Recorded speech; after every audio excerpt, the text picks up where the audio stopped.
Growing and Developing Professionally, 4D, Part 5 of 6. Specifically in this module, we're going to look at how a teacher participates and facilitates professional inquiry with a school team to advance student learning and serves on a leadership or teaching team. Now, not every teacher can serve on a leadership team within a building, but everyone can become a leader using a tool like Twitter chat. Now, Twitter we've covered in other modules, but this is specifically, we're going to focus on the chats that go on for personal professional development. So I'm going to explain what those are and then show you how to join this movement online for your personal professional goal. Everyone can become a leader. All it takes is a hashtag to get started. Now, a hashtag is the number sign and then a code for something. And so hashtag, pound sign, just think pound sign, code. You could have a hashtag for your classroom. You could have a hashtag for a conference. When you hear the term hashtag, that means the pound sign and a code. Now that you've heard this term, you will see it everywhere. Your favorite television show has a hashtag where people that want to talk about the show can go ahead and do that. Those are all examples of Twitter chats. Now, Twitter.com is where you go make your identity. You have to do that. But then after that, you want to use some type of aggregator, organizer. You are looking at TweetDeck. So TweetDeck, once you get your Twitter ID, then you download for free TweetDeck, or you can use it online, it doesn't matter. And what it does is you can see it gives you columns within your tweets. Not sure what's going to happen because Twitter recently bought TweetDeck, so we'll have to see if they're going to be more integrated instead of two separate things. But for now, they're two separate things. If you take a look, the first chat is the first column is Kinder Chat. All kindergarten teachers just joining the chat. Then we have first grade, then we have second grade, see a theme. And so first grade teachers can drill into exactly what they want. They don't really care what's going on in third grade. They want first grade stuff. And that's where these chats are absolutely essential for your personal professional development. But tying it back to this module, it's all about leadership. People stood up and said, I want to have a chat. And so volunteers decided to get started, and I'll walk you through what they do. You want STEM information? You have a chat. English and social studies have come together a couple of times. It's been interesting. So usually it's the English chat, then the social studies, but they've come together on a couple of occasions. And I thought that was interesting. Talk about, we should be crossing over. So I thought that was very interesting. And then on the far right is Ed Chat. I would say in education, Ed Chat is the largest chat of them all, and probably been around the longest. And so I thought I could walk us through kind of a little bit behind the scenes of EdChat. Doing a lot of research on the flipped classroom, and so I follow not every day, but when I can, I tune into the flipped class. Now, some of you don't even know what flipped class is, and others are trying it, but you might be by yourself in your department. So this is a great way for you to get personal professional development for exactly what you need. And let's say you are flipping your class right now, you can become a leader by participating in these chats. And that's the essence of what we're doing here is we're growing professionally. On the right, this is the Grant Wood area education in Iowa. And what was interesting about this is I couldn't attend a session, but I could watch some of the themes for that came out of the session by watching the Twitter feed. And it just hit at a perfect time. I needed some of that research they were discussing. And it was ongoing all through the presentation. Little gems that were coming out that were wonderful. Even though I geographically wasn't there in the room, I could still learn from the people that were working there. There's some more examples. Math chat, science chat, social studies, English. And what you dream it, there's a chat. Or if you don't want that, you could make your own chat by making your own hashtag. Be careful though. I do tech camps, and so I was going to use the hashtag tech camp, but somebody else already had that. If I had gone forward with that hashtag, our two streams of information would have come together.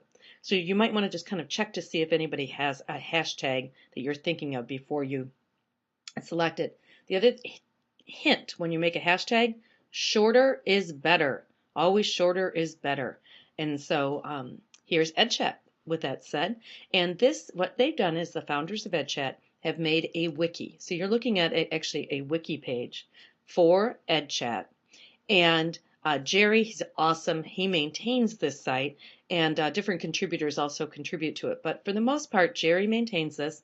And this is kind of where the glue comes together for EdChat. So, for example, they meet every Tuesday. They actually meet once in the morning and once in the evening, trying to cross as many time zones as they can.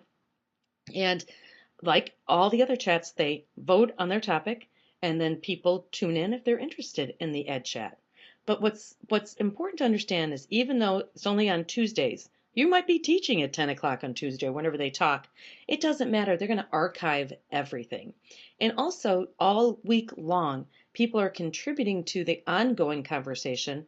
And what they're doing is they do their tweet message, and they somewhere in the message, they put that code, the number sign, in the Ed Chat. And by doing that, it's going to come up in that column like you saw earlier. Even though the live chat's not going on anymore, you can still continue to share the resources. This is an example of an archive from an Ed Chat. And I recognize a lot of my friends here. And Kyle welcomes us. And then people contribute. Now, sometimes people get off task and they look at this for a way to reach a wider audience. And so not every single thing is going to be spot on, but for the most part, most people really do contribute based on the topic at hand. Sometimes an advertiser or somebody tries to get in there, but for the most part, it stays pretty focused. And then there's transcripts. So again, back to the whole point, you keep hearing me say it, don't put in anything on the internet you don't want on the front page of the newspaper and your mother to read it.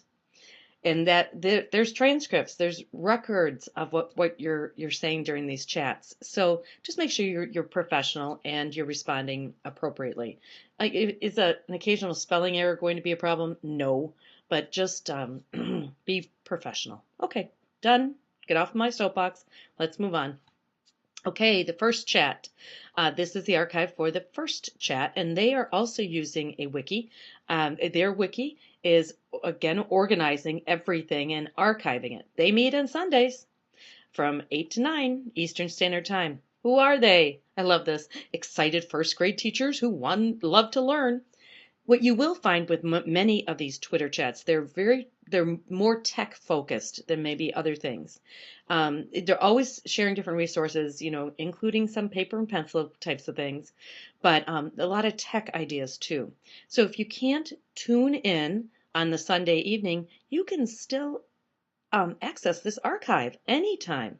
So you can go back. I love this when I'm getting ready for a session. Oh, got primary teachers. I'll go back and look at some of the topics that they're discussing and to help me pull some resources.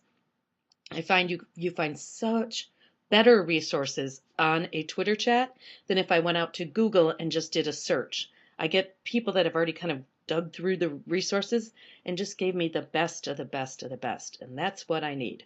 Now, Cyberryman, love his website. He's got so many things, but one of them is his educational hashtags. Quickest way to get here, go to Google, put in Cyberryman's educational hashtags. You'll pop right to this, and there is a chat for just about every group out there. And if there isn't one for your group, you become the leader and you start the chat. This is pretty typical about voting for what topic that you want. And I love this. What somebody does is they make this up. This one is done on Twitpoll. And he goes, she goes out and makes the poll. And then they tweet it out on that hashtag. And so everybody that's following the science chat in this case is going to vote. So whoever's there votes for the topic. Yeah, I want to talk about this. And so whatever topic wins, that is the topic of the weekly chat. Now, Tyler Hart, I found him through Twitter. I followed a number of things that he did because he tweets all the time about great things that his third graders are doing. And so I was able to follow a few of his projects and really doing some great stuff. So if you wanted to follow Tyler, you would do TRockR. Okay, you would follow him on Twitter, and we've covered that in some other modules. But he's an educational technology resource teacher. Here, co-founder and moderator of Third Chat, Promethean, EdTech. Wow, he's a busy guy. And also the mic man for the University of Richmond football and basketball. And so Tyler has taken what this module, the essence of this module, and has taken a leadership role in communicating not only with his school and the faculty at his school, but also with all the other third grade teachers in the world. So stretching this module, I want you to really think about how you can give back to the profession by participating in something like a Twitter chat. So thank you. Growing and developing professionally.